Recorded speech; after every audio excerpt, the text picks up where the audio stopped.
Dr. Judy Jasek is a veterinarian that has a specialty around alternative medicine. And I came across her because there's a lot of crossover with people and dogs. So if you have an animal, you have a pet, I highly recommend listening to this. And if you don't, and maybe you just want to learn more about cancer and terrain or health in general, it is so well worth the time.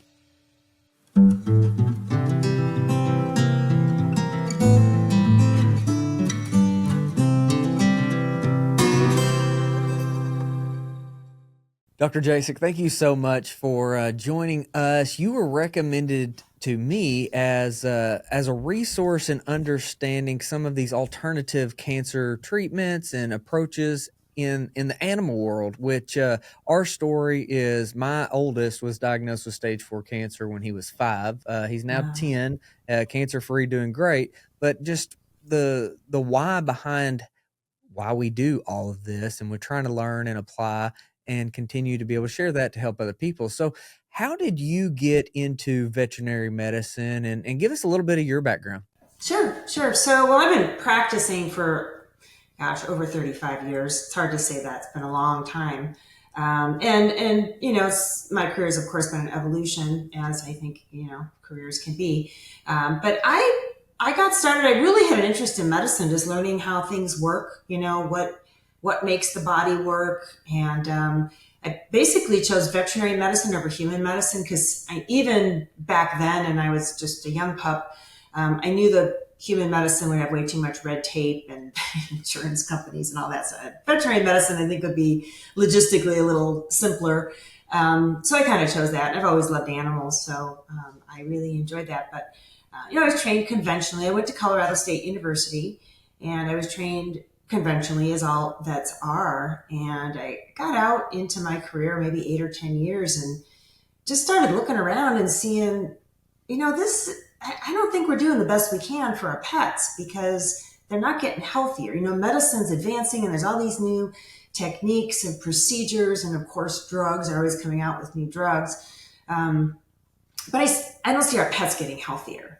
Matter of fact, the pets are getting sicker. So I started thinking there's got to be a better way. And, once you open yourself up to possibility and start asking the questions, the universe starts to bring in your resources.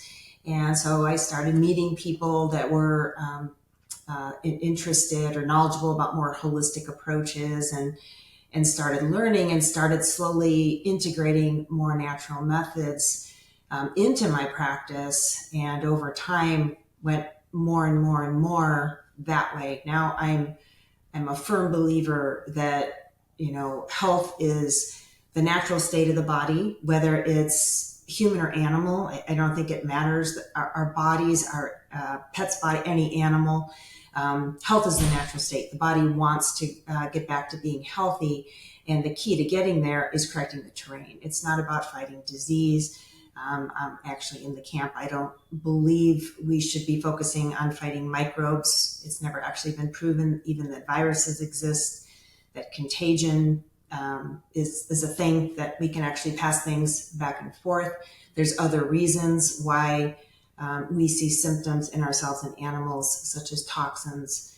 And the way to correct what we see going on in the body, whether it's a runny nose or a cancer diagnosis, is looking at the terrain and how do we fix that and what's going on and what has caused the imbalance, rather than just going after the symptoms. Conventional medicine, they see a tumor, any type of cancer, and it's, cut, burn, or poison. Really, you do surgery, you do radiation, or you do chemotherapy are the only options. But my approach is more about supporting the terrain, helping the body to eliminate or at least manage the cancer so that pets can perhaps live with it. Maybe we don't make a tumor completely go away, but maybe we can make it a situation where the pet can live with it and still maintain a good quality of life. So are you seeing the chronic diseases and cancers just become more and more common? Oh, exponential. It's What do just awful. you feel is one of the or what do you think are the top contributors to that? Well, I think it's fundamentally toxicity. So starting with nutrition, which is, super important. Pets get really hammered by the pet food industry because most people feed the typical kibble diet, which is about 50% some sort processed carbohydrate. And it doesn't matter whether it has grain in it or it's grain free or whatever the claims are. They're all about the same nutritionally because all those starches, whatever those carbs are, break down into sugar. And sugar perpetuates inflammation, feeds cancer. Also, a lot of those products are sprayed with glyphosate. I know you talk a lot about agriculture on your podcast, so your listeners are probably aware of how a lot of the grains, especially, are sprayed with glyphosate as a desiccant to dry them before harvest. And so then the pets are also getting a big dose of that right in the food. Plus, they're so highly processed. They're processed at very, very high temperatures, which pretty much wipes out any natural nutrition that might be in the ingredients. And then they just basically spray on a multivitamin, which is all synthetic. And those synthetic nutrients basically, don't do much good for the body. I mean, they're just a bunch of chemicals. I'm a firm believer we need to be giving nutrition in a whole food form. So I think that's huge because most people are kind of plugged into that's what you feed your pet. You feed them that kibble diet. The vets, conventional vets, that's all they know. They have no training in nutrition. So they're pushing the diets. Even worse, they push these so-called prescription diets, which are not prescription. Matter of fact, I just read the other day that Hill's Pet Food is now being sued for its claims that their diets are prescription diets. These are the diets that can only be sold at the vet for certain conditions like GI issues, skin issues. There's a whole bunch of them, and they're actually being sued because that's a false claim. So I'm really happy to see that they're coming down on that industry. So nutrition is a big part, and vaccines. I think vaccines are just highly toxic, and I don't think they're at all necessary to keep pets healthy. I know there's regulations around things like rabies, but I think from a purely health perspective, they're completely unnecessary, and they do more harm than good. We focus on keeping the terrain healthy. That's how we keep our pets free of disease. And then, of course, other pharmaceuticals that pets are subject to on a regular basis, such as your heartworm preventatives, flea and tick preventatives. The vets sell this stuff like crazy, and so pets are getting like their monthly dose of toxin. And what I have found is that when pets are on a healthier diet, their bodies are healthy, they're not inflamed, they don't attract the bugs. They don't tend to get fleas and ticks as much. And there's natural solutions to using those things. So we don't, people a lot of times I hear from my clients is they just feel like they have no choice. Like, well, I have to do the vaccines and I have to do the flea and tick and I have to do the heartworm. And I tell people there are no have tos. Everything is a choice. And I think over time, almost all of the cancer patients that I work with, and sadly, they're showing up younger and younger. I mean, I'm seeing 2 and 3 year old pets, particularly dogs. Dogs seem to be get more cancer than cats do, I think, because they're out and exposed to more things. But I'm seeing them younger and younger, and you can just track almost all the cancer patients I see have been on the kibble fed diet and getting the regular vaccine schedules, the flea and tick, the heartworm, and all of that. It's extremely rare to see a pet diagnosed with cancer that has not followed those protocols.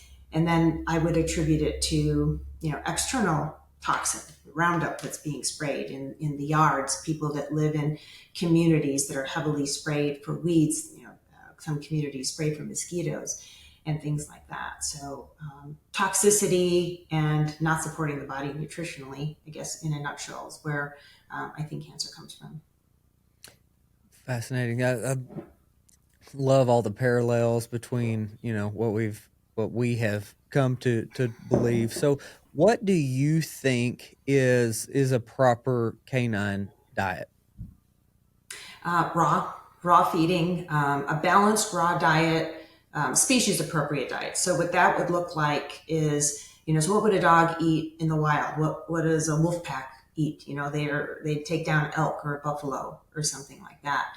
They eat the organs first. The organs are the most nutritious part of the animal. In fact, the alpha, the leaders in the pack, will eat the intestines and the organs and all that stuff first. Humans have gotten so far removed from what happens in nature that they just so much rather, I think, put the kibble in the bowl than even the thought of just feeding raw meat to their, and especially organs like liver and kidney and heart and all that stuff.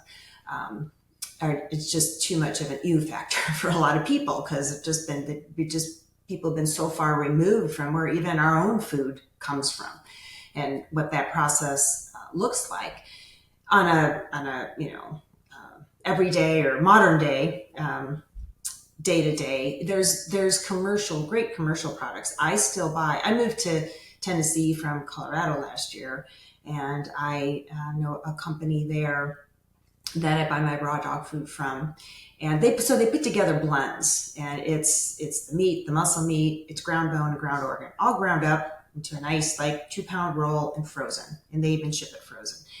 And so it's just thaw and feed. So it's that easy. It's not like you have to go shop for all these ingredients, but it's the meat, bone, and organ so we don't, we have one dog, we don't have a wolf pack, but say your dog were to go out and kill a rabbit or a squirrel, what's the body composition of those animals? That's kind of what we're mimicking. And there are some companies that do whole prey diets that like grind up a whole chicken or grind up a whole rabbit, and you can get that sort of thing for your dog. But definitely the fresher the better. So raw feeding.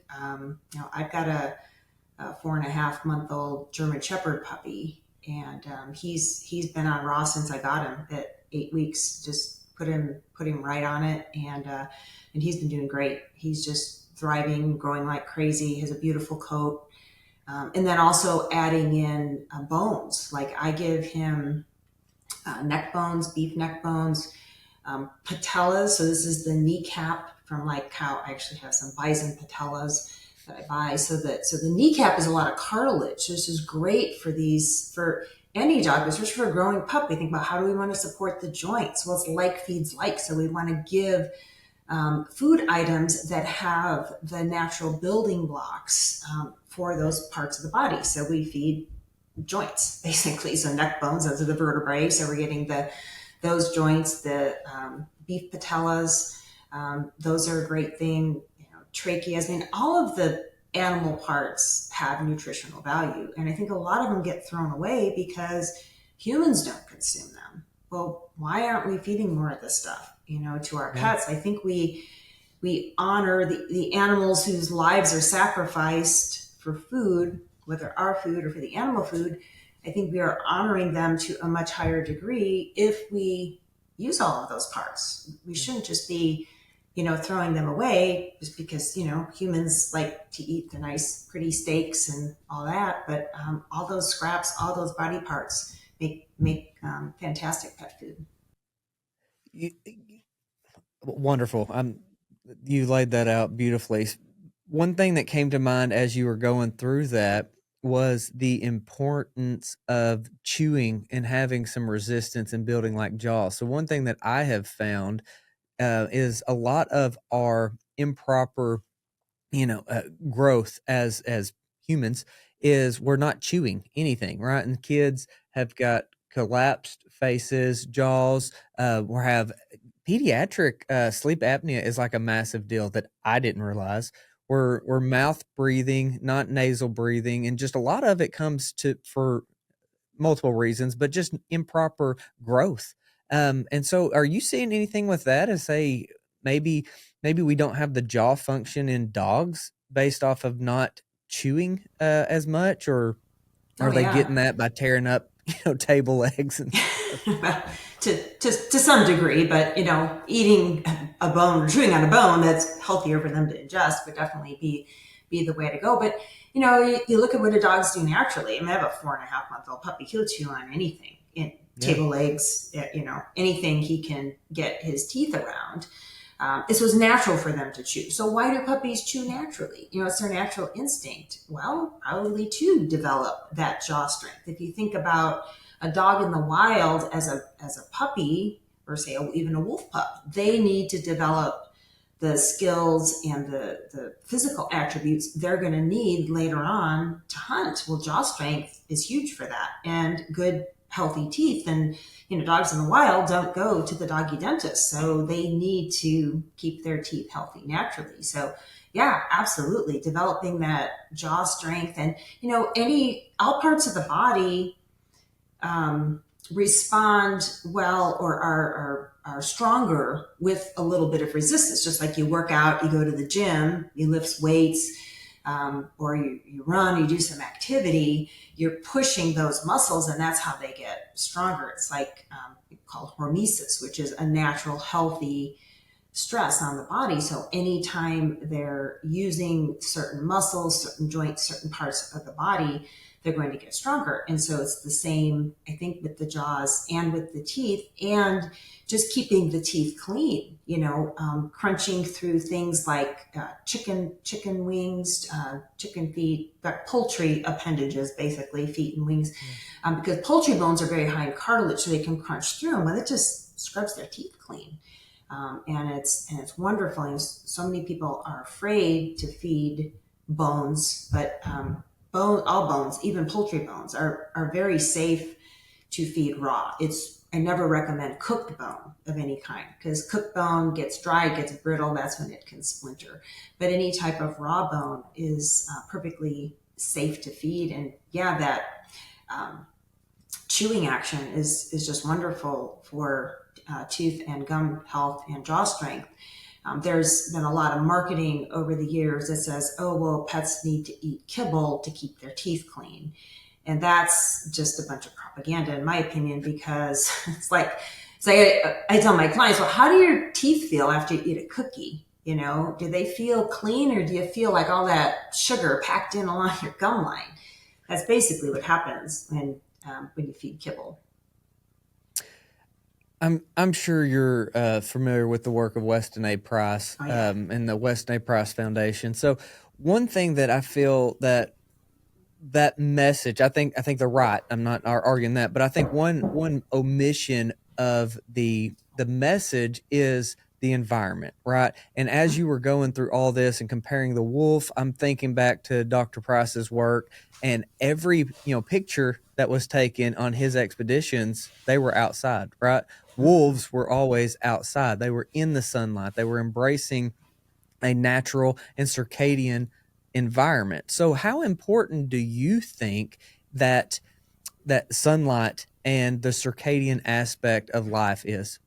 It's huge. And I actually consider that part of the terrain. When I talk about, in broad strokes, there's a terrain theory versus the germ theory. Are we spending our time focusing on fighting bugs, viruses, bacteria, mold, which may actually, in fact, be beneficial, or are we focusing on correcting the terrain? I consider the environment part of the terrain. So you can look at the body, the health of the body, the nutrition, that's part of the terrain, but expanding out from that, what are the energetics in the household? I think pets take on human energy big time. And if pets are in a stressful household, where there's a lot of negative energy, a lot of stress. I mean, we live in a stressful world, and but pets will pick up on that. And expanding out further from that, they need to live a lifestyle that is natural to them. Dogs are meant to be outside.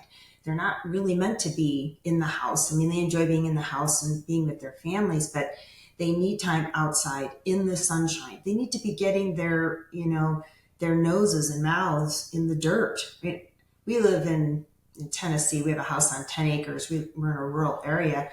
I mean, my dog eats so much stuff. Like, I mean, it just, everything. I mean, the cats will kill a mouse and he'll eat, what's left or the leftover bird remains, or, he's digging in the soil. Well, what's he getting digging in the soil? All those natural soil bacteria. People spend so much money buying probiotic supplements. Just let your dogs go out and dig in the dirt somewhere natural where there's no chemicals. Sure. But that's what builds their natural terrain too, because you're introducing those healthy bacteria that their body needs for a healthy gut. It's another thing that I've seen so many people move towards, including a lot of holistic medical practitioners, veterinarians, and on the human side, is introducing so many supplements. And I'm not saying supplements are always bad, but it's almost the same philosophy as conventional medicine. We're just trying to fix something with a supplement, and we're not looking at the big picture. And part of that is, as you were saying, the healthy lifestyle, tons of exercise. I mean, I'm out every morning with, my dog, letting him run, burn off some of that energy, and then we do some structured training. But he's got time out there digging in the dirt and doing what, dogs are meant to do. I think we have to remember dogs are not, humans in dog suits. They enjoy being with us, but they also need to do what they're meant to do. And you have to look at your breed. I have a German Shepherd. This is a high drive dog. They like to be doing stuff. They like to have their minds busy. They're not the type of dog that's just going to lay around the house. If you have a herding breed, they want to go out and herd something. So I think you have to take that into consideration as far as their mental health.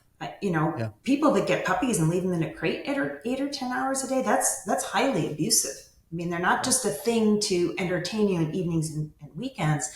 It's a full-time thing. And I think for optimal health, people need to take all of those things into consideration, and being able to get their dog out in a natural environment. I think a lot of dogs that live in the city, you talk about the importance of grounding.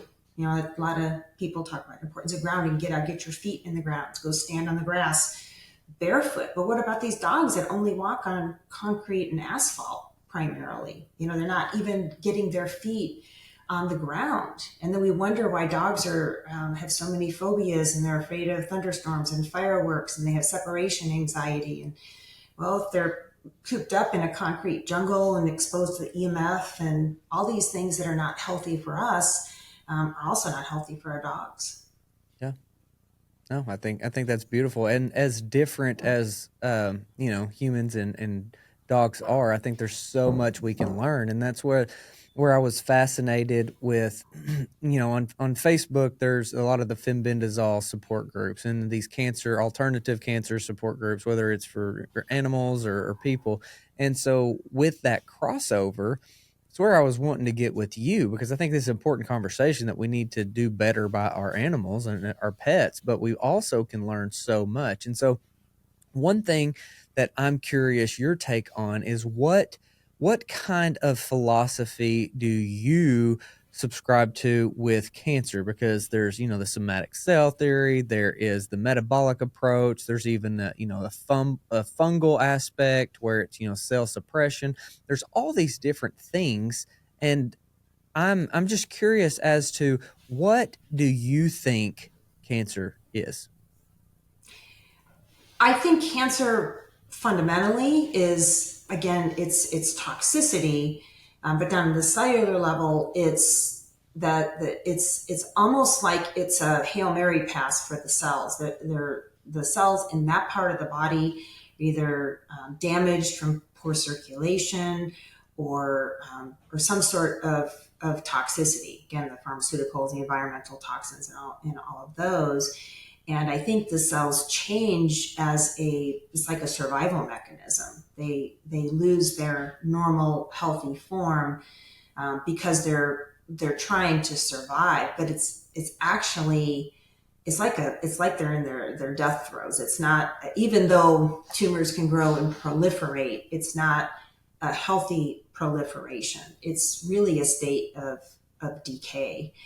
And I have heard it referred to as like a molding of the body, a state of decay that should only happen after we die, but it happens in the body because these cells just become so toxic due to the chronic inflammation. And so my approach is looking at how do I create the healthiest foundation in the body and correct imbalances. So I always start with nutrition. I mean, I always tell people, if you're only going to do one thing, you have to do the nutrition piece. And in fact, if you don't do the nutrition piece, don't waste your time and money doing anything else, because you're not going to have good success if you don't start with that foundation. And then I add in things like I do a lot of Chinese herbal medicine, which helps, again, correct imbalances in the body. If the body is too hot, we want to cool it down. If it's too damp, we want to dry things out a little bit. We kind of look at imbalances. And Chinese herbal blends are also designed to have more effect in different parts of the body. So wherever the cancer is showing up, that part of the body obviously needs more support, so we can send more support there. I'm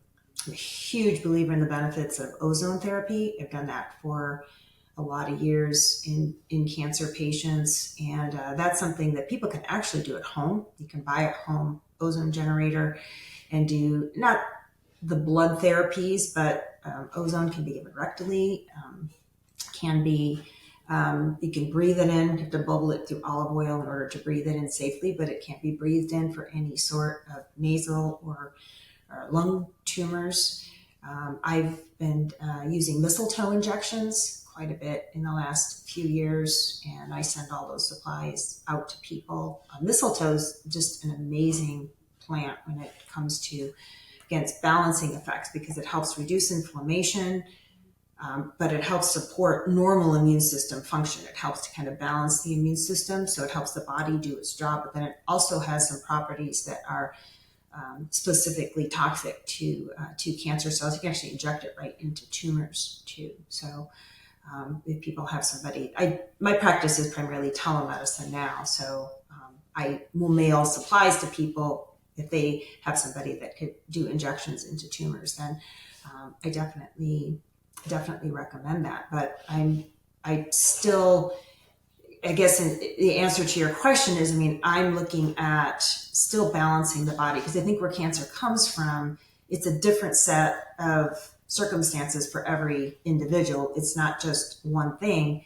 but if I focus on rebalancing the body, supporting it nutritionally, and then adding in these other things that are supportive but have no downside. Ozone, mistletoe, there's no downside to any of these things. Pets respond differently to them, of course, but so we have to kind of find the plan that's going to work the best for that individual. And then also the mental health. Get them out, get them in the sunshine, get them out for walks, let them sniff around, let them do their dog stuff is super important. Yeah, fascinating. So one thing that is standing out like a lot is the diet side that you have mentioned coincides with, honestly, like the carnivore movement or even keto, because it is a deuterium depleted diet, right? And so you're putting your patients on a deuterium depleted diet by removing all the carbohydrates from the kibble and the processed junk. So is that something that you're familiar with or have utilized, maybe the deuterium depleted water with dogs? Because there is a lot of support out there for that, and I'm almost positive that it is an approved oncological drug for that's in Europe. So is that something you're familiar with? Mm-hmm. I've heard about it. I can't say I have any clinical experience with it. Again, I think I kind of stay with what I feel is most appropriate for the animal and for their species, and then just work towards allowing the body to kind of regain its natural balance. Yeah, it's fascinating because I mean, you are putting them on a deuterium depleted plan. Like, I mean, you're literally doing it, and so I think that is just absolutely fascinating as we learn more, because I've come to where I really believe that the cancer has so many different causes, but the one thing, if we just keep diving in and start looking at almost like the quantum level, is that it is an energy deficiency Mhm. based off of whatever. And that energy deficiency, if we're looking at, the electron transport chain or just the way that we produce energy, it's getting messed up, whether it's deuterium, a lack of sunlight, lack of melanin, the Mhm. metabolic water, Yep. right? The easy water, all of that plays into this energy production. And as you keep alluding to, it's that balancing it out by however. So I just find it incredible, the parallels. And I think this is maybe even a more important conversation than I thought it was going to be, getting into it, because these are all the things that I've applied to my son, and we've Mhm. shared. And I'm seeing more people with cancer every day. I get contacted almost daily with a new diagnosis, and people have actually started reaching out to me with their animals, dogs specifically. And so that's really what got me down here. So, is there any other advice you have for, hey, we have a cancer diagnosis? What are some things that we can do aside from how you've already beautifully laid out with the nutrition stuff? Is there anything else that may be on the supplement or the things to consider list we can look at? Mhm. Well, as I said, nutrition is probably most important, and stop poisoning them. Stop the vaccines. Stop the pharmaceuticals. There's so many things that trends that I've seen in veterinary medicine in recent years that I think have contributed to the formation of cancer, aside from the maintenance, the vaccines that I've already talked about. But things like, so when dogs become toxic, they itch, and itchy skin is a huge, huge issue. Well, what happens? Somebody takes their dog into the vet, they got itchy skin, they're put on immunosuppressive drugs. Apoquel is a huge one.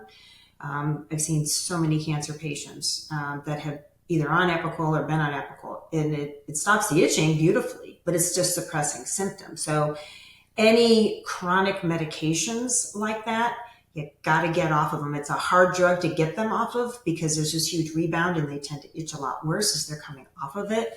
And I work with people and supporting the pets in other ways to help get them off of drugs like that. But again, I think it's remembering that we don't have to fix the body. The body will fix itself with the proper tools, and we have to stop poisoning it.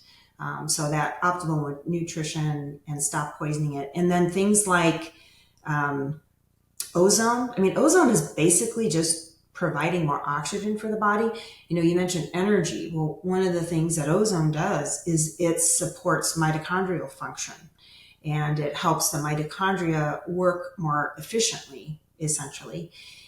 And people can do it at home. You can buy. There's a company called O3 Vets. They have a little home ozone generator people can buy, and that you can do rectal. It's weird, if you've never done this. I've done it myself. It's weird to get used to it. You learn the benefits. I'm like, yeah, I want that. Yeah. But by giving it rectally, it's absorbed systemically into the body. Super simple. Takes like 60 seconds. Dog will give you some funny looks, but you can definitely do it. You can do it in cats. And it's a great way to get ozone into the body. Again, there's no downside. You use ozone on any, like I would have no qualms about recommending ozone for any pet under any circumstances. Now, there are some herbs, some Chinese herbal blends that I'd want to know more about the case before I recommended them. Mistletoe is another one that I think can be used pretty universally, but mistletoe should be done with some guidance because it can cause a fever. It's actually part of the healing, is it induces fever, which is a sign that we're kind of activating the immune system. The immune system Mhm. sort of waking up, and that warming of the body. You may have heard like hyperthermia, just warming the body can be therapeutic for cancer. And so that's not a bad thing, but it kind of freaks some people out, because we've been taught that fever is bad, right? So some fever is not bad, but it should have some help managing that. And you need to get it through practitioner. To my knowledge, the injectable mistletoe is not available out on the open market, but the ozone for sure is. I know Naisha Winters has talked quite a bit about the mistletoe therapy, and she's done a wonderful job with the information she puts out there too. So, well, what's next? What do you think that we can just do going forward for all of us? And it doesn't have to be cancer specific, but what is like your number one thing for wisdom, just as a light in what I feel is kind of some dark times. Yeah, that's for sure. I think what's most important is changing how we look at disease. That disease meaning like dis-ease. There's something's out of balance in the body, and get away from this whole philosophy that anytime there's a symptom, there's a bug attacking you. I mean, this is how they've come to control us, mandate lockdowns, jabs, all that for humans. They're doing the same thing in animals. It's hard to get into a vet clinic without, they mandate rabies vaccines, things like that. Sometimes they have to have all their vaccines just to walk in the door. But I think what we really need is a change in how we look at things, that symptoms are a sign that the body is trying to heal. And we need to look at, well, what's going on and what needs to be healed. And again, we're focusing on correcting the terrain and correcting the health of the body, and not focusing on there's all these little, bogeyman bugs out there trying to attack us all the time. Because the whole vaccine industry has been built on that premise. I mean, that would all go away. If we got rid of the whole germ theory, the whole vaccine industry would go away. It would lose its foundation. In my opinion, that needs to happen, because I think they just do way more harm than good. And there's other ways to stay healthy. So acknowledging that health is the natural state of the body. We don't have to go running in for the next prescription, the next pill, every time there's a symptom for our pets or for us. We have to look at what are those symptoms telling us? What's going on in the body? Say your pet has diarrhea. Maybe it's just detoxing. Dogs eat stuff they're not supposed to. Guess what? The body's going to get rid of it. They're going to throw it up, or they're going to poop it out. That's a good thing. It's not a bad thing. You don't need to run into the vet and say, oh my gosh, my dog's got diarrhea. It's sick. Like, no, it's the body just doing what it needs to do. So looking at symptoms differently and not doing that knee jerk, I got to run in and I got to stop this. The symptoms, not a sign necessarily that the pet's sick. It's a sign that the body is attempting to heal itself. So I think we really have to change our mindset on how we look at what we're seeing in our pets. And then they'll get a lot fewer pharmaceuticals, fewer trips to the vet, which will definitely help keep them healthier. Fantastic. I love that. Well, especially since you're doing a lot of telemedicine, how can we find you, or somebody who's wanting to work directly with you? What is the best way of going about and reaching out?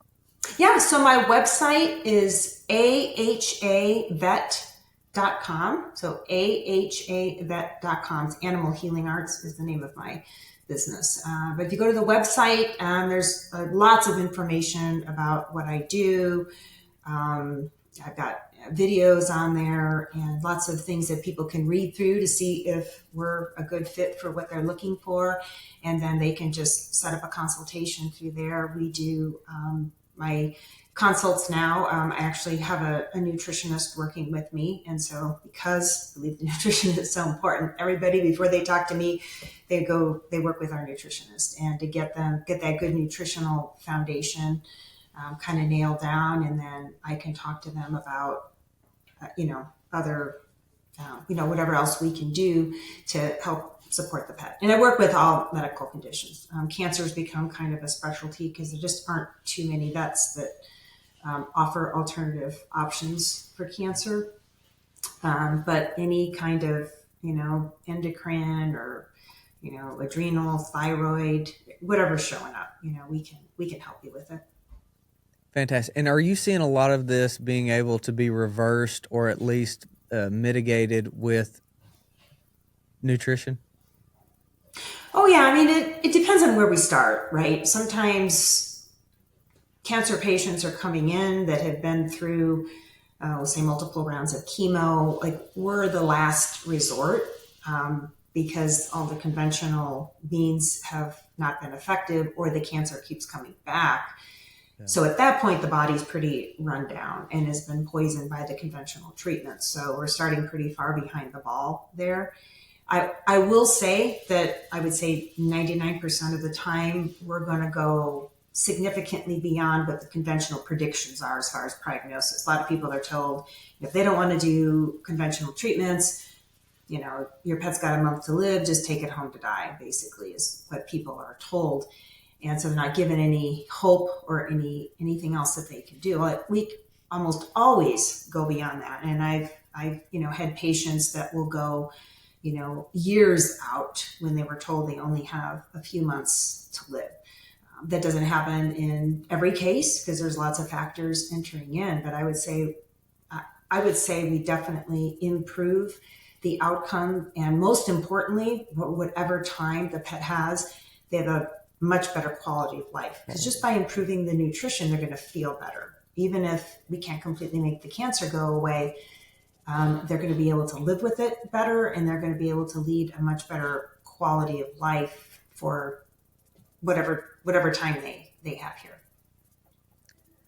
Well, thank you. Thank you for spending the time to visit with me and share your wisdom, and I wish you all the best. Thank you. Thank you. Thank you for joining us on Sowing Prosperity. Be sure to follow along across the social media platforms, including YouTube, and be sure to go to sowingprosperity.com.